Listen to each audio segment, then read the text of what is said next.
तेरे कदमों के निशान आज भी याद आते हैं, तेरी बातें तेरा साया सब यादों में बस जाते हैं। हमारी खुशियों की दुआ में हमेशा शामिल रहे पितरों, आपके बिना अधूरा सा लगता है। नमस्कार, आप देख रहे हैं खबर भारत 360। मैं हूं आपके साथ यश विश्वकर्मा। बेहद स्वागत है हमारे खास कार्यक्रम श्रद्धा का महापर्व में। पितृपक्ष, जिसे श्रद्धा पक्ष भी कहा जाता है, हिंदी संस्कृति के अनुसार ही जो अश्विन मास की पूर्णिमा गुरु से ही शुरू होकर कृष्ण पक्ष की अमावस्या तक चलता है। इस अवधि में लोग अपने पूर्वजों को श्रद्धांजलि अर्पित करते हैं, तर्पण और श्रद्धा का आयोजन करते हैं, दिवंगत आत्माओं को शांति के लिए प्रार्थना करते हैं। यह समय परिवार की एकता और पितरों की यादों को संजोने का काम है। पितृपक्ष में दिए गए तर्पण और प्रेम से हम अपने पूर्वजों का आशीर्वाद प्राप्त कर सकते हैं। बताना चाहेंगे, सनातन धर्म में पितृपक्ष की अवधि के दौरान ही शुभ और मांगलिक कार्य वर्जित होते हैं। हर साल भाद्रपद की पूर्णिमा तिथि के साथ ही पितृपक्ष की शुरुआत हो जाती है।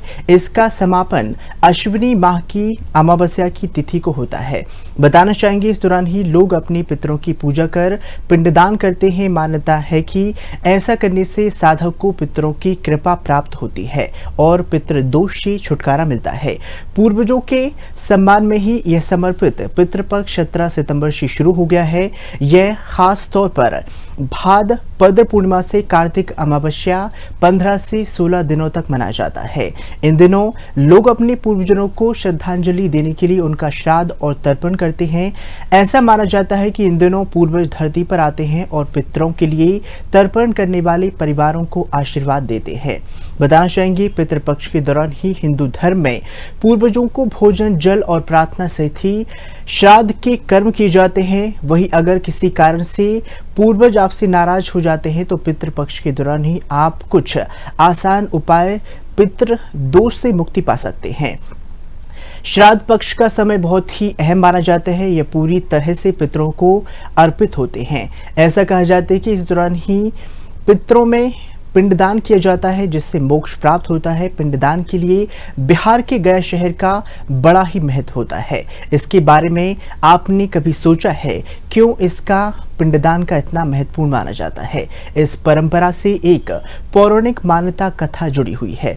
इसके साथ ही बताना चाहेंगे, गयासुर नाम का एक राक्षस था, जिससे ब्रह्मा जी की तपस्या करके यह वरदान प्राप्त हुआ था। उसे देखने मात्र से लोग पवित्र हो जाते थे और उनको स्वर्ग की प्राप्ति होती थी। इसके साथ ही शक्ति पृथ्वी का संतुलन बिगड़ गया था, जिसके बाद ही देवता ने परेशान होकर विष्णु जी से मदद मांगी। तब श्री हरि ने गयासुर से कहा है कि वो अपने शरीर का यज्ञ के लिए समर्पित करे। गयासुर ने विष्णु भगवान के इस प्रस्ताव को स्वीकार कर लिया, जिसके बाद ही भगवान विष्णु ने गयासुर के शरीर पर यज्ञ किया है। यज्ञ समाप्त होने के बाद ही विष्णु जी ने गयासुर को मोक्ष प्रदान करने का वचन दिया। उसे यह वरदान भी प्राप्त था कि उसकी देह तक फैलेगी, जहां स्थान पूरी तरह से पवित्र हो जाएगा। जो भी व्यक्ति इस स्थान पर अपने पितरों का पुण्यदान करेगा, उनके पूर्वज जन्म और मरण के बंधन से सदैव के लिए मुक्त हो जाएंगे। साथ ही उन्हें मोक्ष की प्राप्ति होगी। कहा जाता है कि तभी से इस स्थान का नाम गया पड़ा। इसके साथ ही बताना चाहेंगे, कौओं को क्यों भोजन करवाया जाता है? धार्मिक मान्यताओं के अनुसार ही कौओं को पितरों के प्रतीक के रूप में माना जाता है।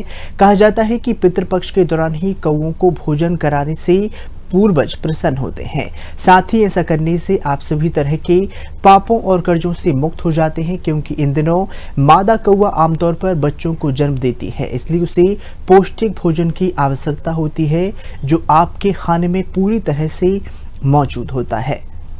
बताना चाहेंगे, इसके साथ ही वृक्षों की विशेष तौर पर पूजा की जाती है। पितृपक्ष के दौरान ही पीपल, बरगद के पेड़ों की पूजा करनी चाहिए। ऐसा कहा जाता है कि हर व्यक्ति प्रकृति की ऋणी होता है। जब आप पेड़ों की पूजा करते हैं तो आप प्रकृति का कर्ज उतार देते हैं। इसके साथ ही दान और धर्म का विशेष महत्व बताया गया है। पितृपक्ष के दौरान ही आप ग्रहों की शांति के लिए खीर बना सकते हैं। ध्यान रहे, इसमें केसर डालकर दान करें। ऐसा करने से आपकी कुंडली में मौजूद पितृ दोष दूर होता है। इसके अलावा दक्षिण दिशा में काले तिल के साथ ही जल रखें।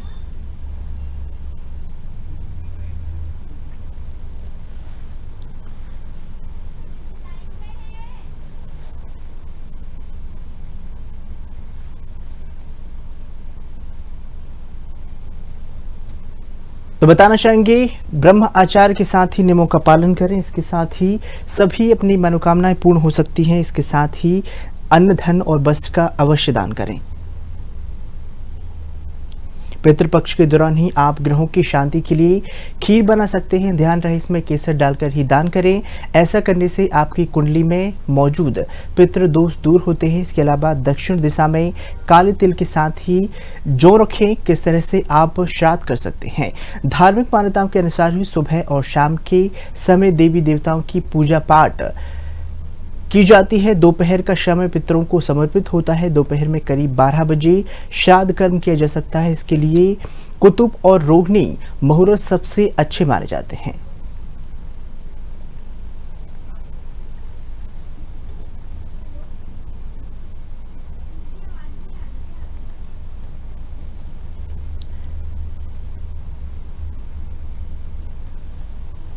इसके साथ ही पितृपक्ष का त्यौहार बड़े ही हर्षोल्लास के साथ मनाया जा रहा है। कौओं को आप भोजन करवा सकते हैं। इसके साथ ही आपको बताना चाहेंगे सुबह और शाम के बाद ही देवी देवता की पूजन अर्चन किया जाना चाहिए।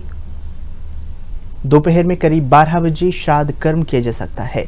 इसके लिए कुतुब और रोहिणी मुहूर्त सबसे अच्छा माना जाता है। सुबह सबसे पहले स्नान आदि करने के बाद अपने पितरों का तर्पण करना चाहिए।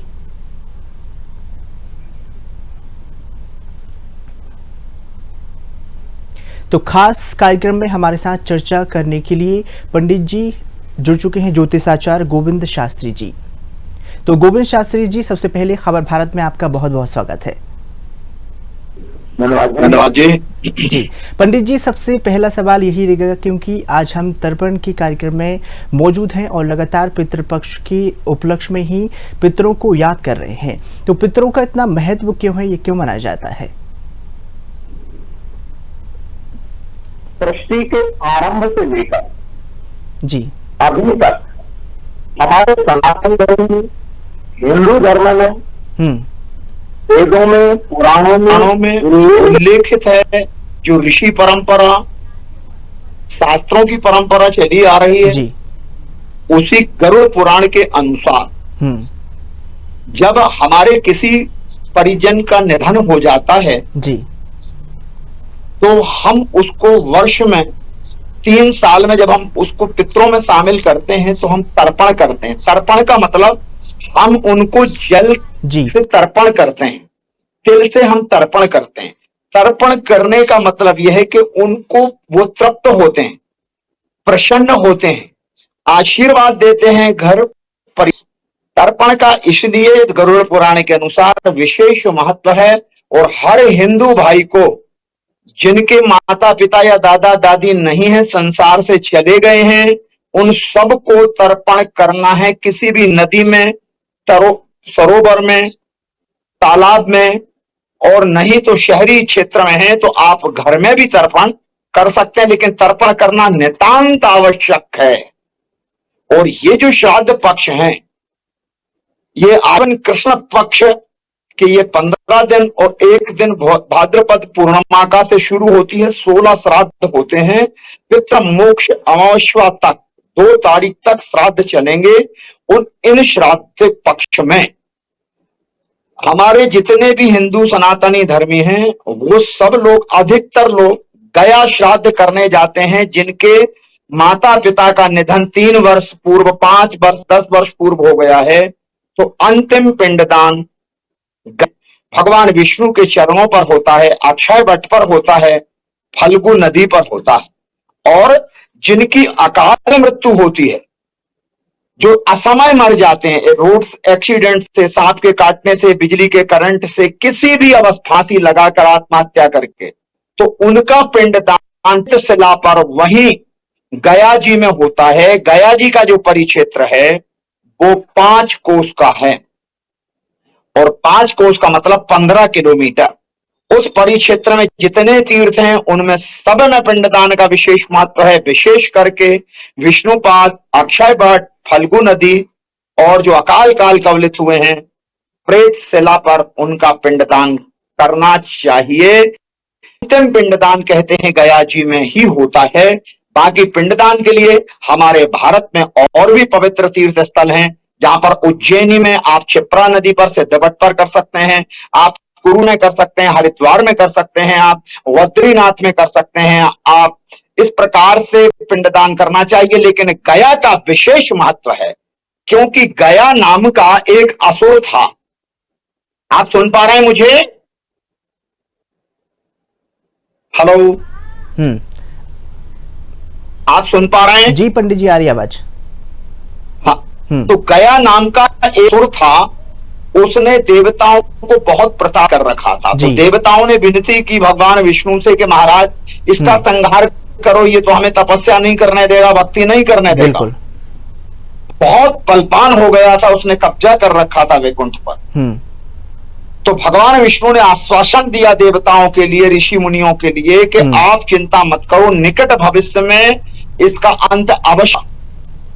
जी, गया जो सुर था वो भगवान शंकर का बहुत बड़ा भक्त था, जैसे रावण था। जी, तो एक बार वो क्षीर सागर में कमल पुष्प लेने गया, वहां से लौट रहा था, तो भगवान विष्णु ने अच्छा अवसर जान करके अपनी मोह माया से, अपनी मोहिनी विद्या से उसको नींद आ दी। तो निद्रा महारानी की वजह से वो सो गया और भगवान के गदा से उसका अंत हो गया।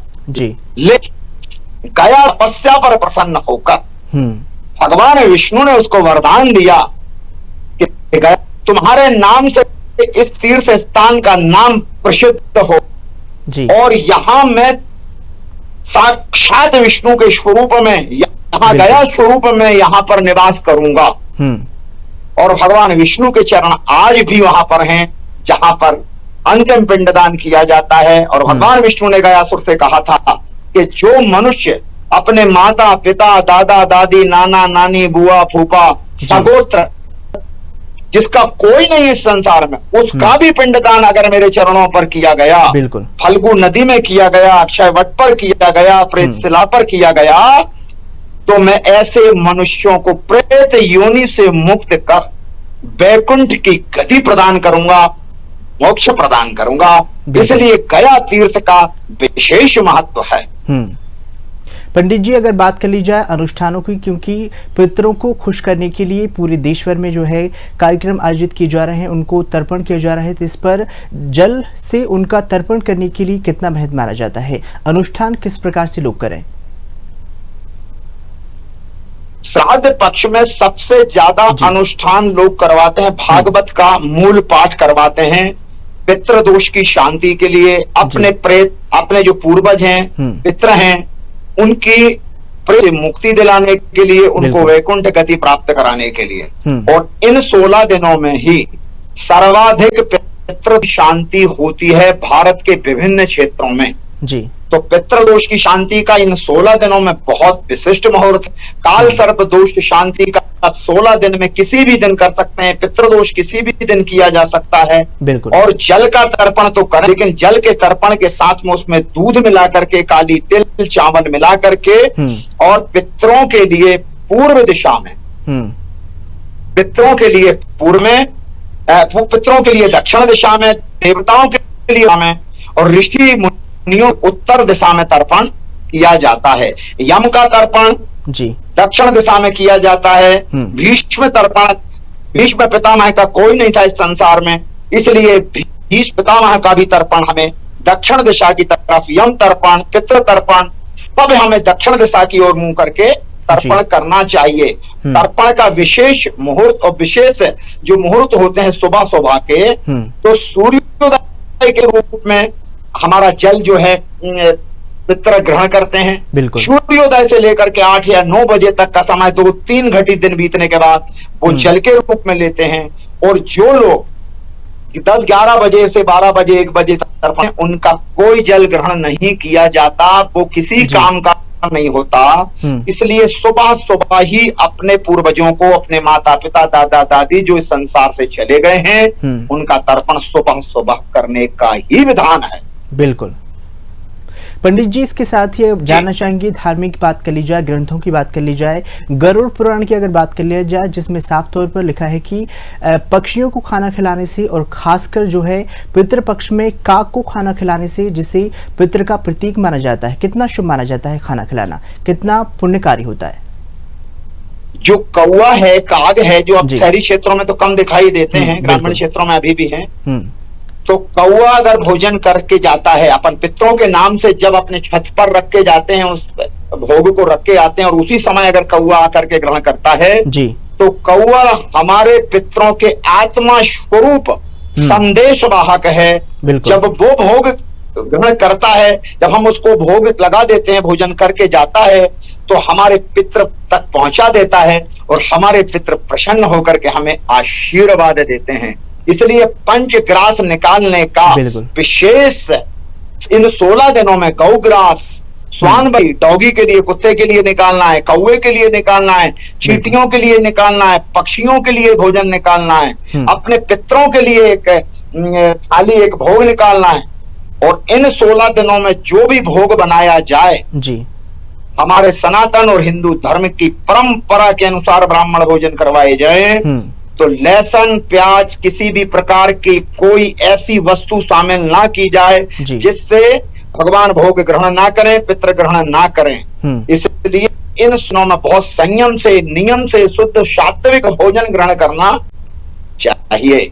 बिल्कुल पंडित जी, अगर मिष्ठानों की बात कर ली जाए, भोजन की आपने बात की, किस तरह के भोजन पितरों को दान कर सकते हैं, पितरों को खिला सकते हैं? सात्विक भोजन की बात कर ली जाए, भोजन में कढ़ी है, चावल है, उड़द के जो बड़े बड़े दही बड़े विशेष करके पितरों को प्रिय होते हैं। श्राद्ध के दिन तो बड़े जरूर बनाना चाहिए, कढ़ी बनाना चाहिए, चावल बनाना चाहिए, पापड़ और विभिन्न प्रकार के पई पकवान, मगोड़े वगैरह भी बना करके और विधिवत थाली लगा करके।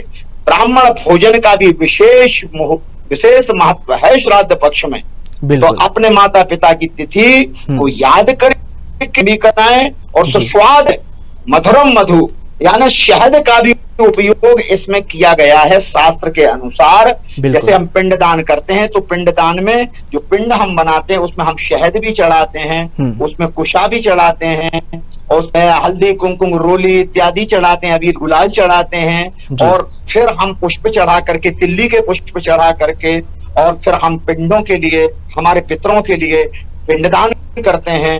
पंडित जी विधि विधान से संकल्प के साथ करवाते हैं। तो ये क्रिया किसी भी ब्राह्मण से करवाना चाहिए। अपनी मर्जी होगे तो गलत सलत करोगे। इसके साथ ही अगर पंडित जी बात कर ली जाए नियम, क्योंकि पितृपक्ष चल रहा है, तो खासकर नियम जो लागू होते हैं, किस तरह की नियम लागू हमको करना चाहिए? जो भी पितृपक्ष पर व्रत वगैरह रख रहे हैं, अनुष्ठान कर रहे हैं, खासकर महिलाओं और जो पूजा कर रहे हैं, उनके लिए क्या सावधानी रखनी चाहिए? इन 16 दिनों में जो अनुष्ठान हो रहे हैं, जो हम पितरों को पूजन कर रहे हैं, उनका माल्यार्पण कर रहे हैं, उनको हम याद कर रहे हैं, उनको भोग लगा रहे हैं, होम लगा रहे हैं, तो इन 16 दिनों में हमें गीता का पाठ करना चाहिए। बिल्कुल। हमें गरुड़ पुराण सुनना चाहिए और सात्विक जीवन रहना चाहिए, संयम नियम से रहना चाहिए, विषय वासना का त्याग करना चाहिए, मांस मदिरा का परित्याग करना चाहिए। अगर इस प्रकार का कोई दुराचार मनुष्य के द्वारा किया जाता है, किसी गृहस्थाश्रम के द्वारा किया जाता है, तो पितृ नाराज हो जाते हैं, फिर पितृ दोष साथ पीड़ित रहता है। बिल्कुल। इसलिए पितरों के लिए ये 16 दिन भगवान ने इसलिए बनाए हैं कि आप पितरों के लिए समर्पण करो। और इन 16 दिनों में जो भी आप दान करते हैं, जैसे वस्त्र का दान है, तो जो ब्राह्मण देवता हैं जिनको आपने भोजन के लिए बुलाया है, कम से कम 2 ब्राह्मण बुलाएं। बिल्कुल। युग में ब्राह्मण भोजन कराने का विशेष महत्व है जी। तो ब्राह्मणों के लिए वस्त्र, धोती, कुर्ता, अंगोछा, वस्त्र का दान करें, 5 बर्तन का दान करें ब्राह्मणों के लिए। आप अगर समर्थ हैं, ईश्वर ने आपको समर्थ बनाया है जी, तो ब्राह्मण देवता को गौदान, अन्नदान, वस्त्रदान, स्वर्णदान, बिल्कुल, छाते का दान, चरण पादुका का दान, रस का दान, फलों का दान अवश्य करना चाहिए। चाहिए, को करना चाहिए अपने माता पिता दादा दादी के लिए, जिन्होंने आपको पालन पोषण किया, संसार के सारी धन दौलत आपके नाम करके चले गए। आपको कृपणता नहीं करना चाहिए। जो लोग कंजूसी करते हैं, श्राद्ध नहीं करते, उनकी तिथि पर नहीं करते, उनको नरक का गामी होना पड़ता है। इसलिए पिता माता को भूलना नहीं, और पितरों को प्रसन्न करोगे तो संसार की कोई भी वस्तु दुर्लभ नहीं है आपके लिए। बिल्कुल पंडित जी। अगर पंडित जी पितृपक्ष की बात कर ली जाए तो ज्योतिष शास्त्र के अनुसार पितृपक्ष कितना महत्वपूर्ण रखता है लोगों के लिए? बात ज्योतिष शास्त्र में ही ये शाखाएं हैं। जैसे ज्योतिष एक ब्रांच है, एक शाखा है हमारे ज्योतिष की, पॉमेस्ट्री है, उसमें पुराणों का भी समावेश है। जैसे गरुड़ पुराण का विशेष महत्व है जी। अब गरुड़ पुराण की अगर ज्योतिष से इसका कनेक्शन जोड़ूं जी, जैसा कि आपका प्रश्न है कि ज्योतिष में क्या महत्व है, बिल्कुल। तो ज्योतिष में जन्म पत्रिका बताती है किसी भी मनुष्य की, स्त्री हो, पुरुष हो, बच्चे हो या बूढ़े हो, और किसी भी जाति संप्रदाय के हों वो, ज्योतिष में जन्म पत्रिका बताती है इस व्यक्ति को पितृदोष है, गुरु चांडाल योग है, ब्रह्म श्राप है, गुरु का श्राप है, विषकन्या योग है, बंध्या योग बना हुआ है। तो पितरों का दोष जन्म कुंडली से पता पड़ता है, तब हम पितरों की शांति का आदेश हम यजमान को बताते हैं कि आपको पितृ दोष लगा हुआ है, इस वजह से आपकी शादी नहीं हो रही है या नौकरी नहीं हो रही है, या पितृ दोष होने से सबसे बड़ी जो गंभीर समस्या इस समय है जी, वो वंश वृद्धि। कन्या रत्न तो होती है लेकिन पुत्र नहीं होता, क्योंकि पुत्र जब तक नहीं होगा वंश वृद्धि नहीं होगी, और पुत्र जब तक नहीं होगा तो पितृ का ऋण नहीं उतर सकता। इसलिए पुत्र की कामना हर मनुष्य करता। बिल्कुल।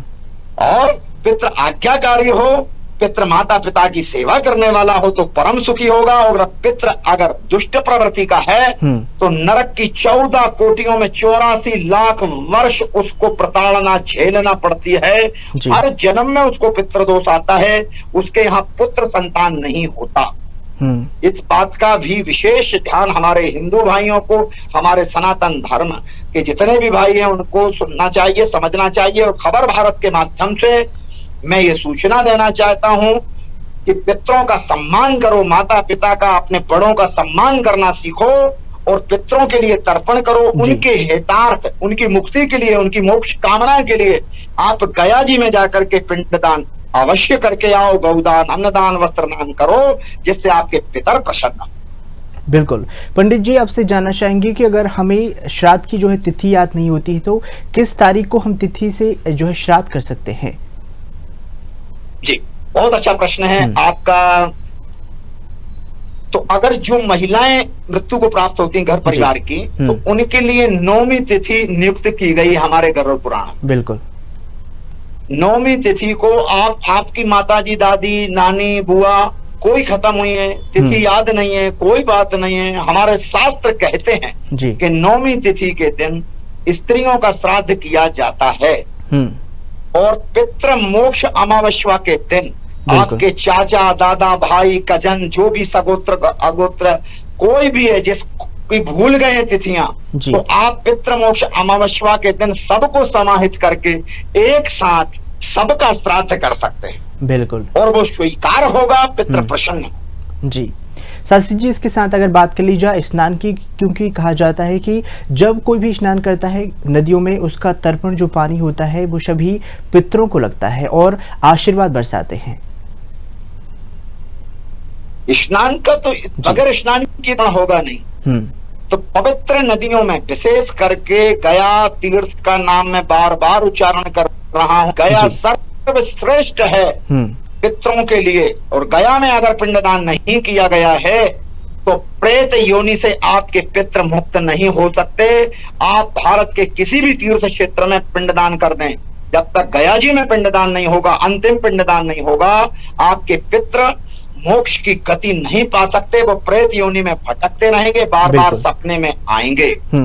और सुबह सुबह स्नान करना, इतने घर परिवार के जो बच्चों को छोड़ के, बूढ़ों को छोड़ के, रोगियों करके, और सबको स्नान करना चाहिए। स्नान करके ही फिर पिंड तर्पण करना बहुत जरूरी है। और श्राद्ध पक्ष जब आएगा, जिस दिन आप श्राद्ध करने जा रहे हैं, उस दिन विशिष्ट पूजन करके पिंडदान कराएं जी, और ब्राह्मण देवताओं के भोजन कराएं, बंधु बांधव के भोजन कराएं।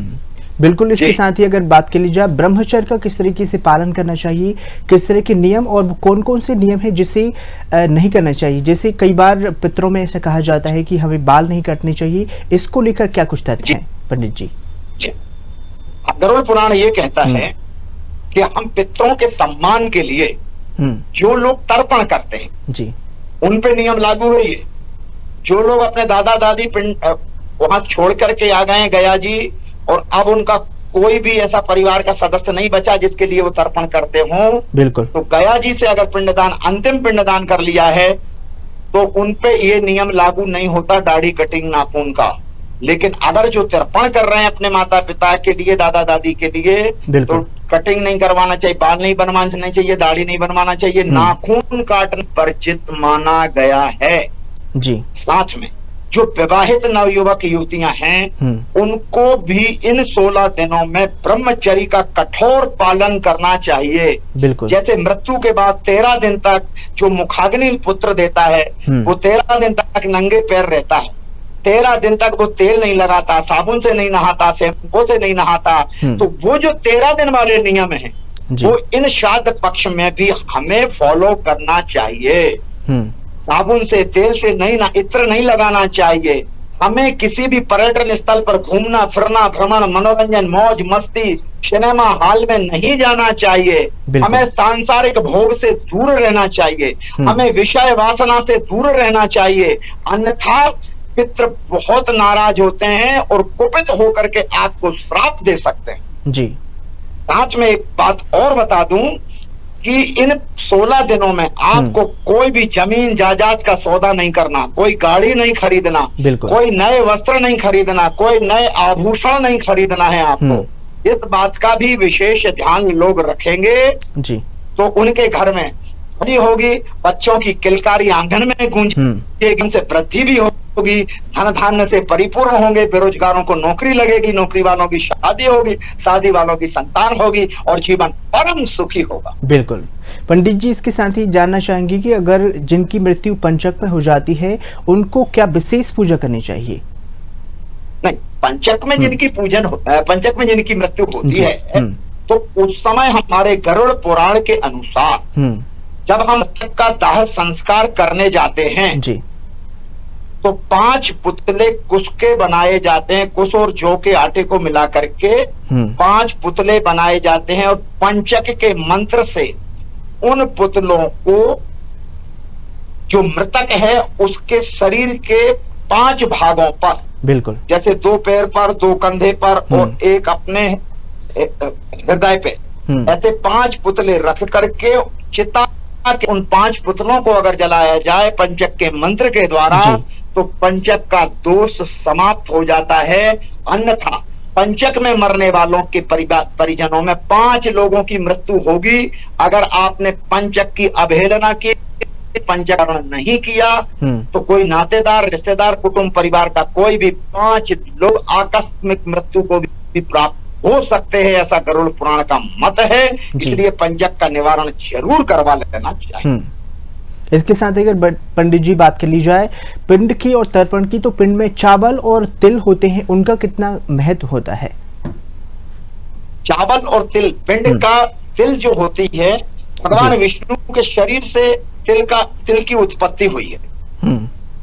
इसलिए जब हम चावल में तिल मिला करके और पिंडदान करते हैं, तो हमारे पितर प्रसन्न होते हैं, भगवान विष्णु प्रसन्न होते हैं, और जो प्रेत योनि में हमारे मृतक पूर्वज, वो प्रेत योनि से मुक्त होकर के वैकुंठ धाम को चले गए हैं। चावल का दान करने से पक्षी जो उस पिंड को खाते हैं, जो चींटियां उस पिंड को खाती हैं, मछलियां उस पिंड को खाती हैं, जब हम जल में तर्पण कर देते हैं, जल में हम विसर्जन करने जाते हैं, तो उनकी जो दुआएं लगती हैं, उनका जो आशीर्वाद मिलता है, उनकी जो तृप्ति होती है, उससे हमारे परमात्मा और हमारे पितर भी प्रसन्न होते हैं। इसलिए चावल का पिंड बनाना, उसमें दूध मिला करके चावल का पिंड बनाना चाहिए, तिल मिला करके, और सविधि ताकि आसन बना करके उस पर पिंड का पूजन करके ब्राह्मण देवता को बुलाकर उनसे पूजन करवा करके ही विसर्जन करना चाहिए। ये गरुड़ पुराण का मत है।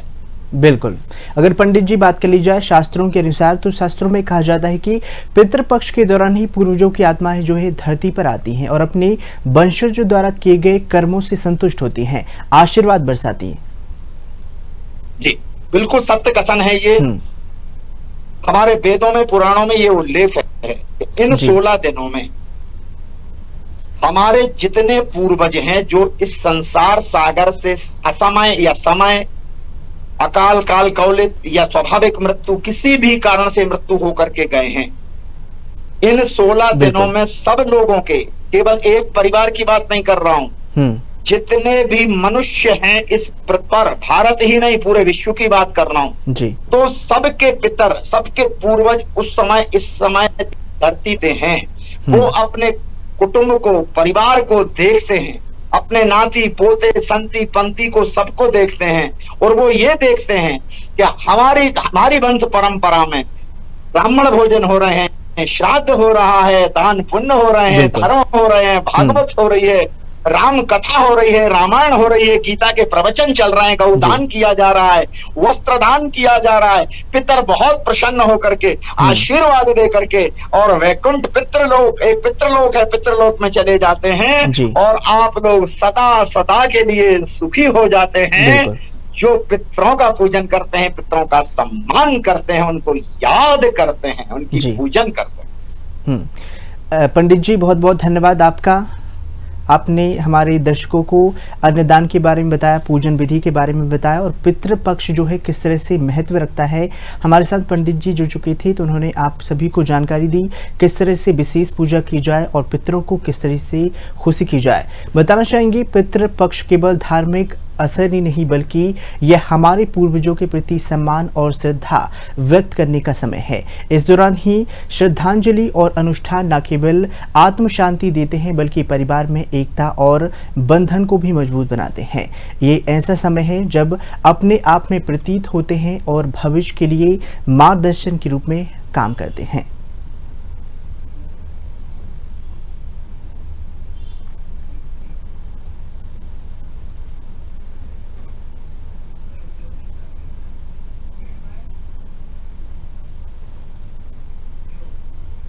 पितरों के इस कार्यक्रम में बस इतना ही। दीजिए इजाजत, नमस्कार।